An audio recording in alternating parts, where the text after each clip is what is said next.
श्री स्वामी समर्थ। आज आहे दिव्यांची आवाज दीप अमावस्या, ज्याला आपण आषाढ अमावस्या म्हणून सुद्धा ओळखलं जातं। आजचा दिवस खूप खास आहे। दीप अमावस्या ही गुरुवारी आलेली आहे, त्यातले त्यात आज आहे गुरु पुष्यामृत योग, ज्याचे आपण आतुरतेने वाट बघत असतो। असा हा योग आपल्या आयुष्यात भरभराट आणि आर्थिक लाभ जो देत असतो सांजेच्या वेळेस, कारण की हा योग इतका छान जुळून आलेला आहे। प्रत्येक स्त्रियांनी आपल्या घरात ही सेवा करायची, पूजा करायची, आपल्या मुलांचं औक्षण करायचं।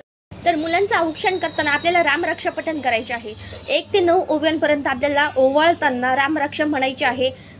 आपल्याला खाली ताट न ठेवता त्याच्यावर थोड्याशा अक्षता ठेवायच्या अगोदरच आणि मग ते ताट त्याच्यावर ठेवायचं आहे। दीप अमावस्या आहे, मांसाहार अजिबात कोणी करू नका। घरात माता लक्ष्मी येण्यासाठी, ती प्रसन्न होण्यासाठी, त्या उलट आपल्याला सेवा करायची आहे। आपल्याला जी रामरक्षा म्हटलेली आहे 9 ओव्यांपर्यंत मुलांना समोर बसवायचं आहे, ओवाळायचं नाहीये। आणि ती संपूर्णपणे रामरक्षा आईने मुलांसाठी म्हणायची आहे। तिचे दिवे आपल्याला दुसऱ्या दिवशी पाण्यात विसर्जन, पितरांसाठी हिरण्यदान